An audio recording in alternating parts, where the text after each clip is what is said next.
The Trumpet Daily program begins right now. Today's world news, what it means, where it's taking us.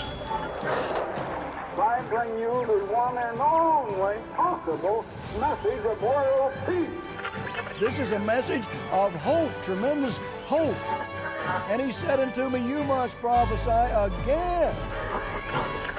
The Trumpet Daily program begins right now.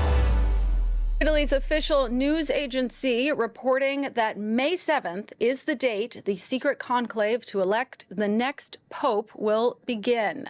The new leader of the Catholic Church will lead the world's 1.4 billion Catholics. Cardinals determined the date during a closed-door meeting at the Vatican, the first since the funeral of Pope Francis on Saturday. Some 135 cardinals have gathered from across the world to take part in the conclave. But you know what? The church is the church. We'll get in the whole sweep of the leaders that we've had in the last 150 years, they've been the right man for the time. And the Catholic Church is the richest and most powerful organization in the world. What power does the Pope himself actually hold in changing things from within? One of the most controversial parts of Pope Francis' legacy is the urgent need to reform the Vatican finances. As you say, the Catholic Church is the world's largest NGO, and there's a great need for increased transparency, for radical reform concerning the Vatican's finances. There are massive debts that need to be overcome. Who then to follow Francis as cardinals converge on Rome from the four corners of the earth? We'll ask whether the faithful want a pope who's a reformer or a traditionalist. With an increasing share of the planet's 1.4 billion Catholics from the global south, it's a choice of a spiritual leader and a choice of values in a changing world. The conclave that will follow the public funeral of Francis on Saturday will be shrouded in all the mystery of closed-door dealings. In the mix, bitter disputes over spiritual doctrine, the earthly reality of a church dogged by sex scandals and debt. Well, we've got a lot to get to. Let's first start with that meeting at the Vatican. What progress was done between President Trump and President Zelenskyy at the Vatican? Well, Maria, let's just take a breath here and take a step back. How iconic that setting, that scene, that meeting is going to go down in the history books for President Trump to be a president of peace, to be talking peace and diplomacy in the Vatican of all places. In the Vatican of all places. Oh, you mean the place that's dogged by sex scandals? That's going broke, that needs more transparency? Isn't it amazing? I mean, this illustrates everything that's wrong with this world. Even when we're surrounded by scandal and sin and violence, we talk about peace and safety, comfort, security. Let's just stop for a moment and think about the place that President Trump met with Zelenskyy. It was at the Vatican. How iconic. How iconic that the peacemaker shows up at the Vatican and we're going to have peace. And we're supposed to just ignore the scandals and I guess play along. You're listening to Stephen Flurry, and this is the Trumpet Daily. We appreciate you joining us on today's show. We're off and running on another week of broadcasting. You can get to the live video stream of this show at trumpetdaily.com or at the Rumble channel. Just go to rumble.com/Trumpet Daily. And so, depending upon the reporting, either Putin's just playing Donald Trump or they're just really close. They're getting so close to peace. Listen to, this is Mike Walls. You heard him there at the end of the cold open. He was on with Fox News, clip 18. And if you go back to, we're 100 days in, Maria, just 100 days ago, Biden and his team had no end in sight. This was an endless war. This was a meat grinder of men and material and national treasure. that really he had never defined victory. And President Trump is determined to use diplomacy to bring this war to an end, to talk to both sides. And just in 100 days, we've had multiple rounds led by Secretary of State Rubio, by Ambassador Steve Witkoff in Saudi Arabia, and now in the Vatican. And it was just truly special to stand there with other world leaders looking on as President Trump led the way. Yes, another iconic shot and another iconic meeting for sure that President Trump led. So many iconic moments, so much holiness. And then in the same breath, you'll see it with the commentators. Because, I mean, the Vatican's in the spotlight right now. You heard it in the cold open. I mean, they've got the date set. When the conclave begins, we're going to have a new pope. Is he going to be woke? Is he going to be a woke pope? Or is he going to be a traditionalist pope? Because there's a lot of conservative Catholics that couldn't stand Francis. I mean, the institution, the universal religion, 1.4 billion congregants. There's quite a few prominent Catholics that just could not stand their pontiff, the Vicar of Christ. And it's an institution, as they'll report, in the very same breath that they talk about iconic moments of holiness and peace. I mean, it just shows that this world, including the religions of this world, we don't know the way to peace. It's just like the prophet Isaiah prophesied. Or Paul in 1 Thessalonians 5. I know I keep repeating it. But when they say peace and safety, you know what to expect. You know what's coming. You know, I mentioned this morning in class, it's kind of an obvious point when you think about, and Paul said in 1 Timothy 2, pray for all men, that this work might be given the free course that it needs to proclaim God's truth, to proclaim the true gospel message, which is about the soon coming kingdom of God. You do have to have a world view. Jesus himself said to watch and pray always. Watch world events. Think about a time, it's coming, when everyone in the world will be praying every morning, praying to God for guidance and direction. Not vain, repetitious prayers like you see so much of in the world of Christianity, but fervent, the effectual, fervent prayers of righteous people, people that are living right, that are living like Jesus Christ, that are making peace. This world is just operating on human reason alone, and of course it's influenced, powerfully so, by the god of this world, that is Satan the devil. And so you have, and it's been this way for thousands of years. As I said this morning as well, I mean, you know, Pilate didn't wake up the morning that Jesus was crucified and said, you know what, I want to make sure that the Son of God is murdered today. He just kind of went along. In fact, he even said, I mean, he's not guilty. But you think of the Sanhedrin, you think of Pilate, you think of Herod, and all these men just operating on carnality alone, just tossed to and fro. I mean, Pilate asked some intriguing questions of Jesus. The Sanhedrin, they reached a point where they said, what do we need to ask? He's committed blasphemy. He deserves to die. Paul said in 1 Corinthians 2 that had they known this was the Son of God, had they known God's purpose and plan, they wouldn't have crucified him. They all thought they were doing, the Roman Empire or the Jewish nation a service, or God. In the case of the Sanhedrin, they thought they were doing God's work. They thought they were carrying out God's will. I mean, the world, whether it was Herodians, whether it was those supporting Pilate's administration there locally, or maybe the emperor at Rome itself, or the Sanhedrin, I mean, the Pharisees and the Sadducees were able to come together.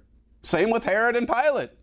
They all agreed that this man should be put to death, or at least that the Jews should be allowed to carry out this service to their people. Pilate, of course, there's other details. Pilate washed his hands and thought, well, it's not I didn't make the call here. But the mob is the mob, and we've got to please these people. The Sanhedrin knew how much influence that Jesus had, and they wanted it to fall under Roman authority there at the last. So much conniving. and you know what? It was all going on in these iconic places. The hall, the great hall where Pilate brought Jesus in to hear his side of the story. Or the hall where the Sanhedrin assembly met. The temple. I mean, you talk about some iconic places to talk about peace. And look at what mankind carried out at those very locations.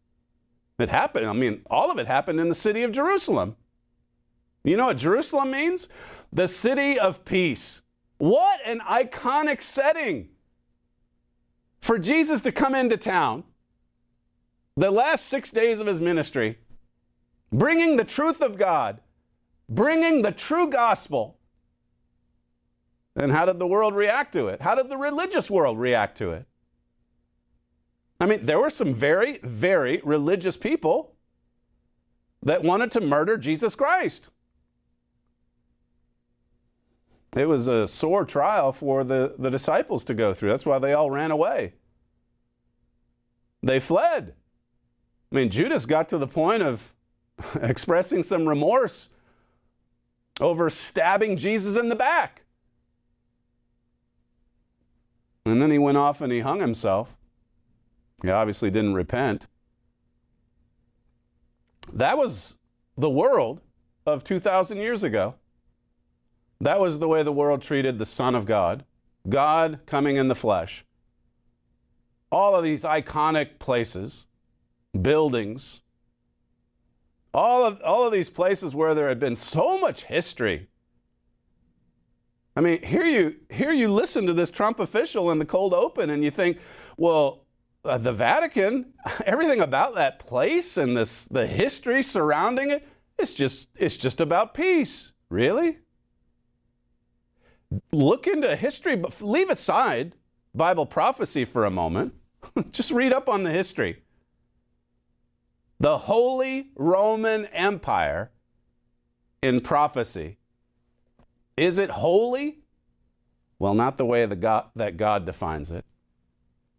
Is it holy and pure and righteous like Christ, this institution? That's just being dogged by scandal. Yeah, commentators, they bring it, even Catholic commentators. Sex scandal, financial scandals, political, tug of wars, lots of politics.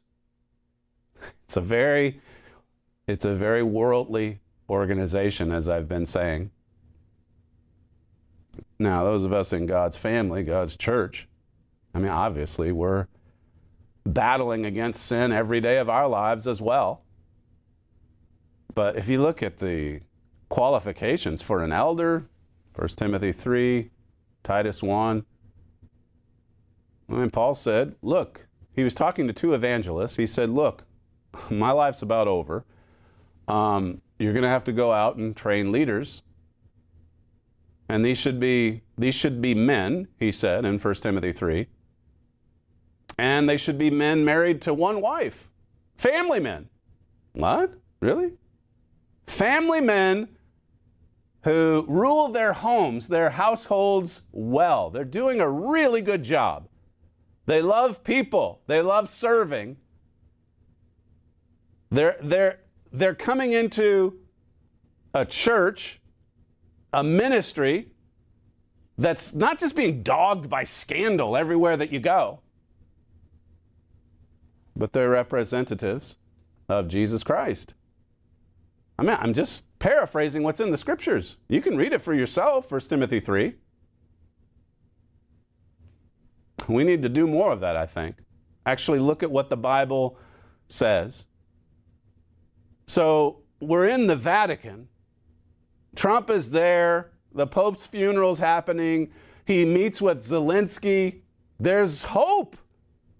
There's hope now for peace. All the more so because of the iconic place that the meeting happened. We know we've got a shot at this because of the location. Listen to Fox News, just giving a little bit of a more realistic look at trying to make peace with Putin, Vladimir Putin, involved in the negotiations. Clip 5. Trying to come to some kind of an agreement with Russian President Vladimir Putin is clearly not easy. On Friday, President Trump said a Ukraine peace deal seemed very close. But yesterday, after his meeting in Rome with Ukrainian President Volodymyr Zelenskyy and days of deadly Russian strikes in Ukraine, President Trump posted that maybe Putin doesn't want to stop the war and will have to be dealt with differently. The president is back and forth on the prospects for peace. 1 minute it seems like it's close. 1 minute it seems very far away. Is that because of Vladimir Putin? I think so. I think the president's analysis yesterday is right on. President Putin doesn't want peace. He wants to control Ukraine. That's why he started this war back in 2014 when he took Crimea and started an uprising that he directly supported in eastern Ukraine. And of course, what he's wanted since the full-scale invasion in February of 2022. He wants to control Ukraine, and in fact, he wants to change the European post-Cold War security order. And as long as he's not stopped from doing that, he will continue to push. He wants to control Ukraine. But, hey, we had a discussion in the Vatican. I think we're close. I think we're getting close. This is Marco Rubio, Secretary of State, over the weekend as well. Clip 12. President Trump is about to mark his 100th day in office. It comes as a key campaign promise is to end the war in Ukraine. And against the backdrop of that extraordinary meeting between President Trump and President Zelenskyy. Mr. Secretary, is Russia and Ukraine now closer to a deal in the wake of that meeting? Well, I think they're closer in general than they've been any time in the last 3 years, but it's still not there. So close. We're getting so close. Still not there. New York Post. Trump wonders if Putin is just tapping me along. Says he must be dealt with differently now. This is according to insiders. President Trump said Saturday that he's not entirely sure Russian strongman Vladimir Putin actually wants to end the bloody war in Ukraine. Well, remember when they were so close last week that Putin fired missiles into Kiev. I think it killed 8 or 9 people. I mean, the capital city. Trump signaled that he now believes Putin must be dealt with differently now and floated the tightening of sanctions to change Russia's attitude. It says the stark admission comes hours after Trump met the Ukrainian President Zelenskyy. So we've got to tighten up some of those sanctions. And yet if you listen to some of the commentary on that very point, I mean, they're basically saying that sanctions, there's only so much that the United States can even do. Skip ahead to clip 13. The United States does not import any oil from Russia. There's nothing to sanction here. You would have to convince the top 3 or 4 importers of Russian oil, which is China, India, European Union, and Turkey. My intelligence analysis reveals that India and China will not play ball with the United States. They have been doing by actually not buying Putin's oil. They actually are doing the opposite. Both China's and India's imports increased 40%. From about July, October last year. So there's nothing, and Russia only imports 3.5 billion in terms of trade to the United States. So there's nothing to tariff, and that is precisely why it hasn't changed Putin's behavior. There's not a lot we can do with tariffs We're not taking, another thing that's interesting about what you just heard there, who are the ones that are receiving so much Russian oil? She rattled them off. China, India, Turkey, and the European Union. Well, why would the European Union want so much oil from Vladimir Putin? It seems like Germany would want to really stick it to Putin, right? I mean, I'm just going by all the narratives that we hear. Spiegel's now saying that America is the adversary of Germany. America is the big enemy that Germany needs to be concerned about. But they'll still come out with all the formal, statements saying Putin's an aggressor, Putin's going to come after us next. Germany wants the war in Ukraine to continue. A dirty little secret, but let's be honest.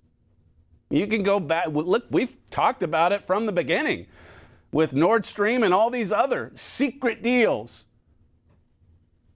Everything's aligning just like God said that it would. This article, there's no reason for Putin to be shooting missiles into civilian areas, cities, towns over the last few days. That's Donald Trump on Truth Social. So there you go. Meanwhile, Germany, as I say, it has no desire to see the war end. Germany's out for its own self-interest, and is every other nation as well. And it's America first. Canadian elections this week, Canada first, Europe first. Putin's putting Russia first. Zelenskyy wants Ukraine first. And you can meet inside of an iconic religious hall, all that you want. And you're going to still see some evil dealings. That's just been the history. All through the 6,000 years of man. I don't need to go through all the history with you. I mean, look at some of these huge turning points. I mean, with Christ, that was a tremendous victory. Him willingly offering himself as a sacrifice, as he said to Peter. I could call 12 legions of angels right here if I wanted. But he submitted to the cruelty of man. And he actually died. He actually gave his life for Caiaphas and Pilate and Herod and the Roman soldiers that dressed Jesus in this royal robe, mocking the fact that he was the King of Kings. Christ died for all of them. Romans 5 talks about him sacrificing his life for a world that hates him and despises him. And I talked about this, I know, a week or two ago, but you just don't see the sacrificial love of God in this world today. Just the opposite. You see all the worldliness, the politics, the scandal, even in great religious institutions. That's just been the history. Germany can fake being outraged all that they want about Putin or anything else for that matter. It's got its own self-interest at play here. Spiegel, this article I mentioned, there's no sugarcoating the dramatic situation in which Europe currently finds itself. The old world order has collapsed. Donald Trump's America is no longer an ally, it's an adversary. The Western alliance is no more. Europe must now become strong itself or it will founder. This is stunning. And you're hearing calls like this coming from the elites, obviously news outlets, German publications. America is now the adversary. This is just so that the Trump people understand. You can waltz into the Vatican. You can take part in a holy funeral. I say holy in the sense that it's the Holy Roman Empire. And you can talk peace. And you can proclaim yourself as a peacemaker. But what does the Bible say about man's ability to obtain peace? The importance of this fundamental rupture for Germany cannot be overstated. In many respects, the Federal Republic of Germany was an American creation, with the U.S. having shepherded Germany down the path of democracy following World War II. America was Germany's big brother, and although the relationship was not always free of tension, there was never a doubt about the military support from across the Atlantic. That is now over, and to some extent, he's right. You've got all these other clips where U.S. officials are calling on Europe to do more. Go it alone. You got to work this out yourself. You got to take the lead. Listen to clip 6. Speaking of support, President Trump has frequently said that European nations need to do more. And he seems to get agreement on that score from Mark Rutte, the NATO Secretary General. Listen. They have to do it, and they know they have to do it. And not only because President Trump says it's fair to equalize spending with the United States. That's one reason to do it, but also because there is the ongoing threat of the Russians. Yeah, it's Russia. We've got to defend ourselves from Putin. And I know we're buying all of his oil, but come on. It's cheap. It's good for us and it's good for him. But, really, we hate him. Really, he's a dangerous menace. Well, I mean, he is. He is. But why all these double dealings? Why all these back channel negotiations? Why all these secret deals? Sometimes the secret deals are made in, very religious institutions. Or iconic scenes, buildings, architecture, design.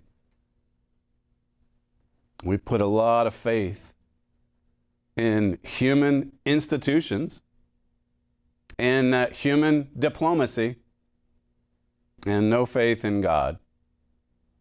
No prayer, no contact with God, not much to speak of anyway. A few acknowledgments here and there. Maybe wear the cross on your chest. But that's about it. When it comes to actually living the way that Jesus Christ lived, you don't see very much of that at all. The world murdered the Son of God. And it was all prophesied, and Jesus understood this from the beginning. He came in the flesh, and he carried the weight of that outcome. The final act of his 3.5-year ministry, he carried the weight of that with him for years, for decades, and he didn't want to go through it. You can see that clearly in Matthew 26, Luke 22, Mark 14. He didn't want to go through that, and he had to pray his way through. He prayed in those final hours. I mean, it's kind of amazing. I've given a lecture on Gethsemane, so I guess it's on my mind more, but this was his final prayer session to God, at least the final one where he was on his knees, his hands lifted to heaven, and he was oozing blood out of his pores. And of course, the daylight portion, the next day, he's being whipped and tried and questioned, and I'm sure he offered up a lot of silent prayers through the day. But I mean, as far as getting up a great while before the day, didn't even get up. He was up right through the night. God sent an angel to give him strength. That was his final session, Gethsemane, going on for hours in prayer to God. What an example. For God to give him the courage and the strength to maintain a righteous life all the way through to the end, to give his life as a sacrifice for all. What a wonderful world it's going to be when everyone is being taught how to pray that way, how to establish that kind of contact with God. Above all, this is Spiegel, Europe will need a credible joint defense posture that also includes nuclear weapons. Okay, all right. Ideally, a common defense shield but if necessary, individual countries that are especially threatened will have to lead the way. Defense spending is finally on the rise, but that won't be enough. Europeans must plan together, harmonize procurement and develop joint intelligence capabilities. Beyond that, this is a lot of detail. This is what Europe has to do. I mean, this is the reality of today's world. This is how you bring peace. Beyond that, a Europe that wishes to be taken seriously must avoid a situation in which its foreign policy can be torpedoed by a single member state like Hungary. A coalition of the willing must be formed. What?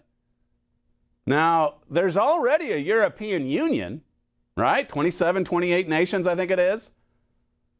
But Spiegel's saying there needs to be a new union formed, a coalition of the willing, because Germany can't have its say or its plans torpedoed by Hungary. I mean, come on. Germany's got to lead the way. And then you have the U.S. cheerleaders saying, that's right, that's absolutely right. Take the lead, build the nukes, get the united military force, and make sure Hungary or no other smaller nation can slow you down. You got to go forward. It says here the maturation of Europe will be difficult and expensive. We will have to outdo ourselves. There is, however, no other choice. We have no choice. I mean, we've got Orange Hitler across the Atlantic. Now, I mean, he did show up at the Vatican and had a really good discussion with Zelenskyy. It was an iconic moment. But Orange Hitler, he's the menace. America is now an adversary. That's the headline. Der Spiegel's pretty influential, but there's your headline. America is now the adversary. America is the enemy. We need nukes. We need a united force. We need a new union. Well, they're about to get one. Bible talks about 10 kings. We've been saying for decades. Well, before the European Union, we were saying there's a union of European states coming. And then when they invited everyone in, we've been saying it's going to be downsized because the Bible says it's 10. And here's Spiegel saying a coalition of the willing must be formed. It's a union of iron and clay. That's what Daniel 2 says. It's short-lived. That's what Revelation 17 says. But it has the power of all those ancient empires of old. And you know, the Vatican, its history was just intertwined with those ancient empires. That's what you'll learn in this book. That holy, that's what makes the empire holy, is you've got this iconic scene. You've got this iconic city. I mean, it's its own nation, its own government. Right there in Vatican City. The Pope, by the way, called out Donald Trump. Or the Cardinal, the one that gave the homily over the weekend at the funeral, called out Trump for not building bridges. He's building walls instead of bridges. Maybe I'll touch on that more when we return. I've got to get into the case about that judge in Wisconsin, I think, Dugan. She's trying to let criminals go free in America, illegals who beat their wives and carry out these acts of robbery and so on. A judge in a black robe tries to give them safe haven, I guess, even while there's a case going on with the victims in the courtroom over one crime. But again, the guy's rap sheet, it just goes on and on and on. And that, here again, as you would expect, the regime media coming to the defense of the indefensible. defending the criminals. That's what, again, they're on the wrong side, the unpopular side. I mean, people in America can see it. No, let's get the criminal alien out. But at MSNBC, they love to defend the criminals. They always have. We'll get to that and more when we come back from this short break. You're listening to Stephen Flurry, and this is the Trumpet Daily. We'll be right back. Daily news, Bible prophecy. See the connection on the Trumpet Daily. Are you feeling overwhelmed by the flood of news and information? You need something to sift the news and bring you only what matters most. You need the Trumpet Daily. You also need something to help you understand not just what's happening now, but what will happen next. You need the Trumpet Daily. Only the Trumpet Daily accurately matches daily news to precise Bible prophecies. Because Bible prophecy is the only tool up to the task of sifting the news down to what's important and showing you what will happen next. Join host Stephen Flurry every weekday. Go to trumpetdaily.com.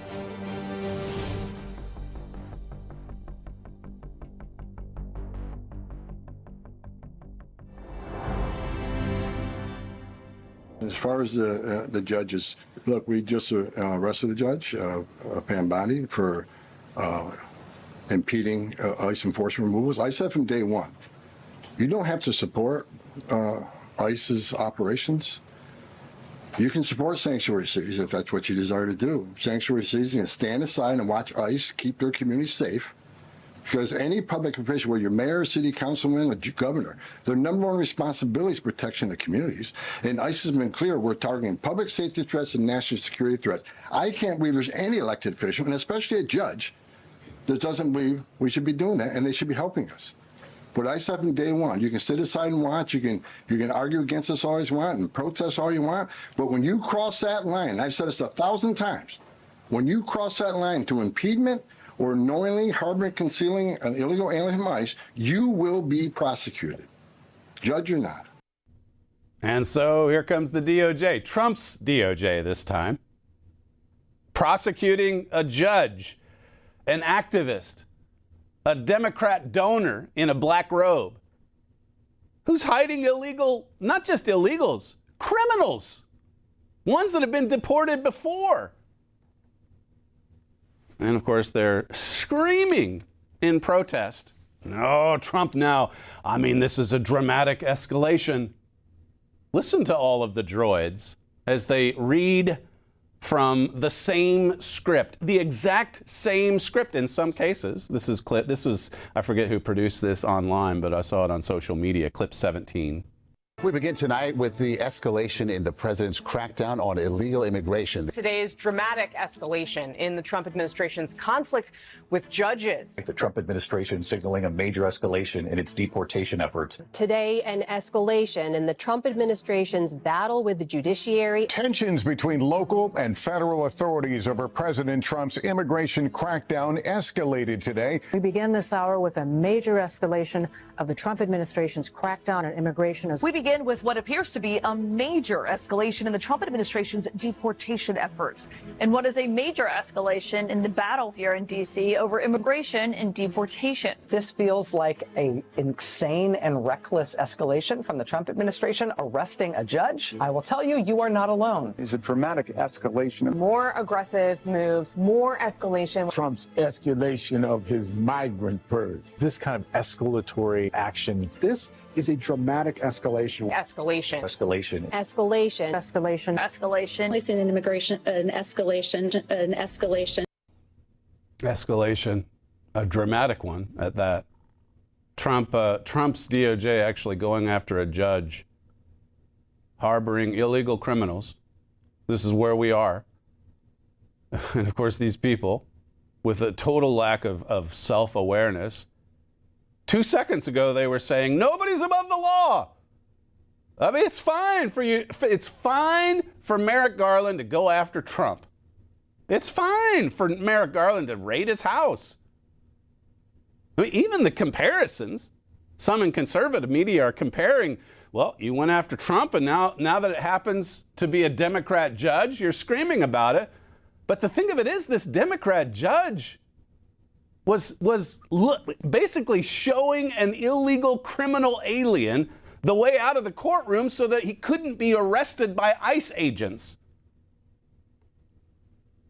Trump didn't do anything. Supposing you are leaning to the left, try to name one thing that Donald Trump did that was guilty or that it was a violation of the law. I mean, I guess the first thing that will come to my mind is exaggerating the wealth or the cost of Mar-a-Lago or the worth. What else? What else did he do? People they probably can't even remember it. But then you look at what this illegal was doing. Here's the endless loop of no one's above the law, as I say. 2 seconds ago, clip 16.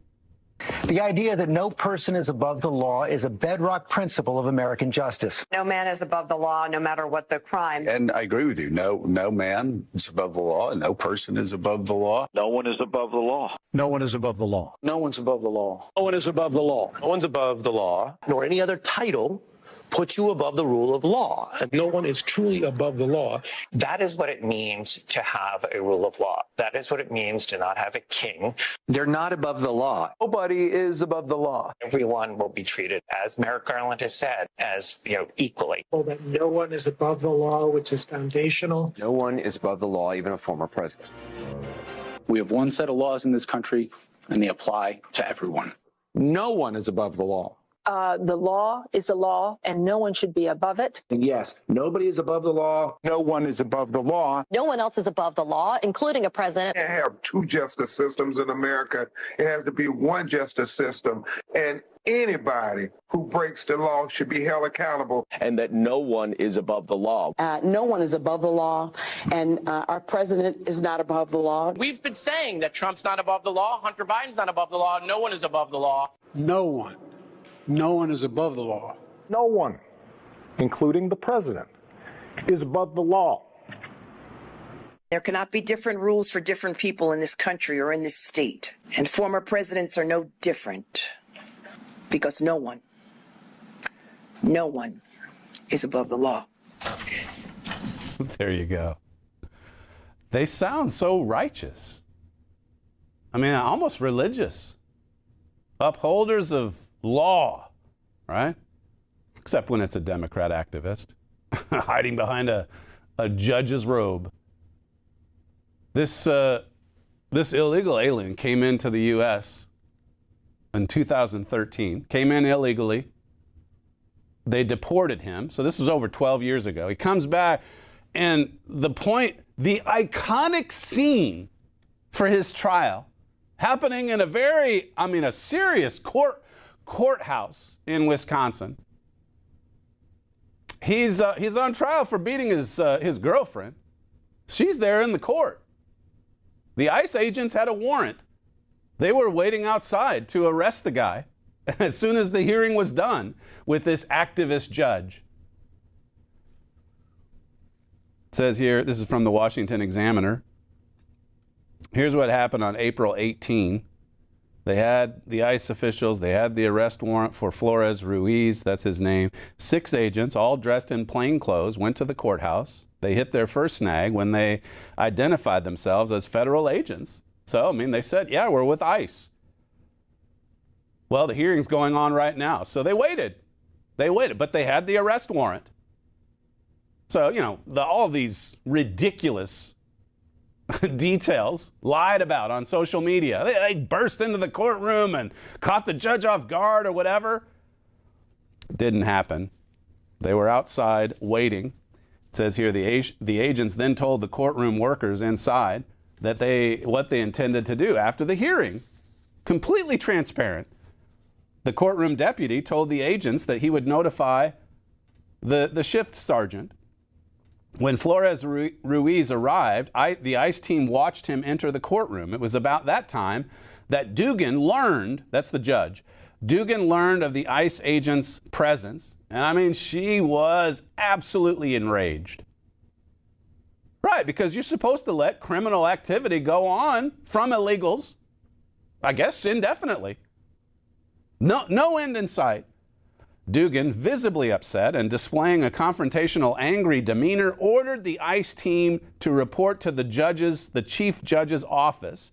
The other judge escorted them down the hall to the office. So she sends them off to this other judge. While the ICE team was stuck showing their credentials to the chief judge's clerk, Dugan stormed down the hall and went into a non-public entrance to her chambers. When Dugan returned to the courtroom, Flores Ruiz and his lawyer, who had been talking to the clerk, walked toward each other and toward the public courtroom exit. That's when Dugan said, "Wait, come with me," and escorted Ruiz and his lawyer out of the courtroom through the jury door, which leads to a non-public area of the courthouse. She was helping this guy escape.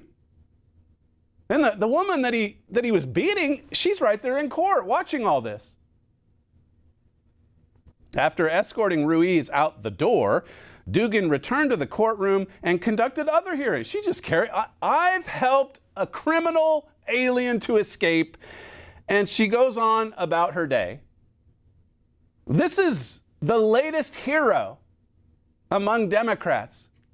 This is what has them calling Donald Trump a dictator, a tyrant. It's a dramatic escalation to go after this judge. This judge is above reproach. This judge is righteous. The attorney then learned that Ruiz, the prosecuting attorney was there waiting to go after Ruiz.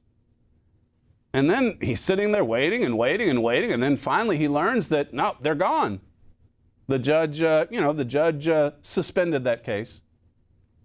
It says after Dugan helped Flores Ruiz give ICE the slip, he headed toward the elevators. But then, basically it's describing some ICE agent saw him leaving the courthouse, going through the elevators. He alerted the other 5 agents and said, "Hey, I just saw Ruiz.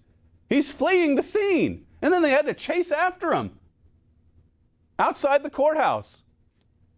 It's unbelievable. The screaming over defending this judge. It says here, based on the facts laid out in the affidavit, prosecutors charged Dugan with obstructing or impeding a proceeding before a department or agency of the United States and concealing an individual to prevent his discovery and arrest. Both felonies. And here's the, what's the other montage that we had? It's play clip 15. This is the talking heads, the regime media, outraged over going after this judge, arresting this judge. Clip 15. First of all, there was no reason whatsoever that they should have arrested her and put her in handcuffs. Absolutely not. She was not a flight risk. She could have voluntarily surrendered and not been in handcuffs, just as our former president was afforded that same courtesy. They also took those pictures and, flooded that all over social media and TV. That is awful. Where and when and how she was arrested, and the fact that she was arrested at the courthouse rather than her own residence, the fact that she was placed in a jail cell for hours before her arraignment was called in the court later in the afternoon. These things are unprecedented. Typically, upstanding members of the community who have no criminal history and aren't accused of a violent act are allowed to self-surrender at the time of their arraignment. The fact that they did not offer that courtesy to her and instead went out of their way to treat her harshly, I believe is an act of performative cruelty on behalf of the Department of Justice. This was put on to be a show. This is really to show intimidation of judges across the entire country because we know that Republicans in Congress have not been standing up to these terrible policies. It's been our judiciary. It's been our justice system.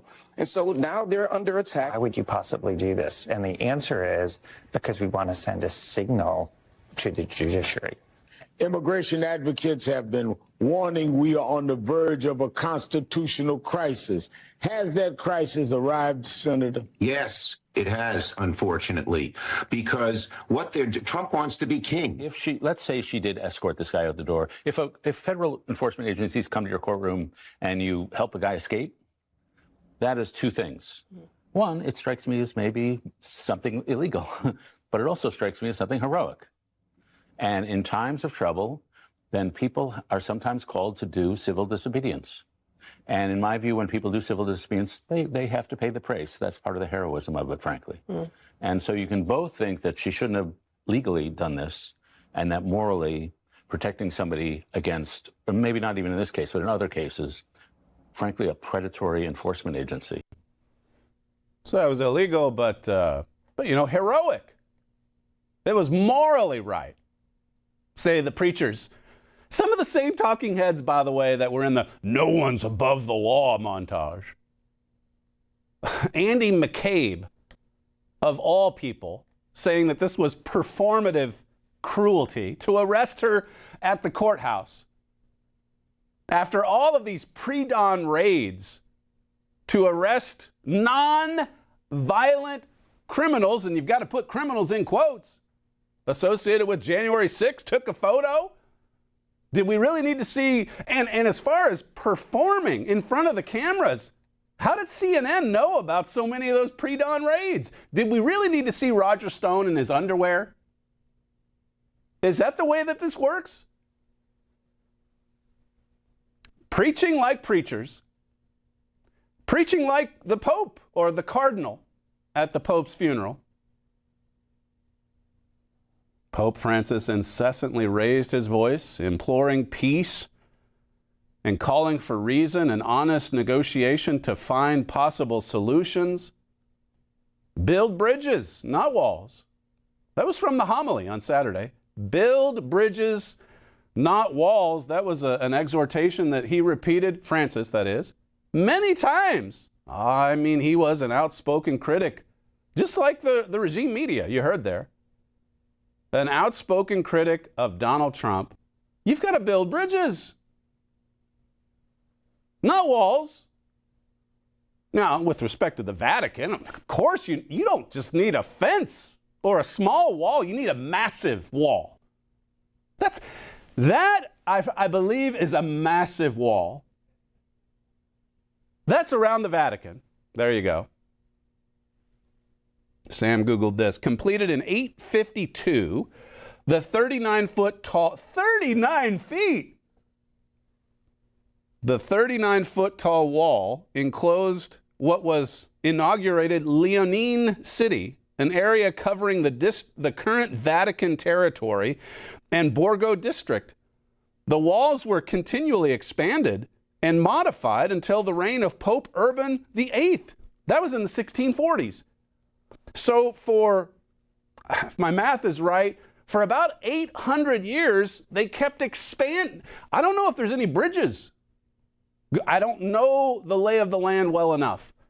How many bridges are going into the Vatican? How many walls have been taken down? Because, listen, I mean, this is an iconic place. This is a religious place. This is where they make peace. This is the headquarters of, I'm not sure how many are in Islam, but certainly one of the biggest religions in the world. What a barrier. I mean, that is quite a wall. And we heard over the weekend that he said it. I mean, he exhorted the world time and again. How much do you suppose the Vatican even spends on security? I've been there once, 20-some years ago. It's open. I mean, the main basilica, you can get in there as a tourist, but I mean, everywhere you go around there, there's places roped off, there's doors that are locked. You can't just roam through. You can't go and say, hey, has anybody seen Francis? I'd like to have a chat with them. There's no bridge to go see the Pope. Let's just put it that way. And yet, he would like to see bridges, I guess, across into the United States. It's so easy, isn't it, to have hypocrisy exposed. This is one reason why they hated Jesus so much, because he exposed their hypocrisy. He exposed their evil hearts. And the solution, as far as the world is concerned, the solution for the religious world of that time, well, let's just kill this guy. Let's get rid of him. Let's remove this thorn in our side. And that's been the way of man. That book, The Holy Roman Empire and Prophecy. I mean, we've had so many other things to say about peace and the pursuit of peace. We've got a booklet on Isaiah that gets into that.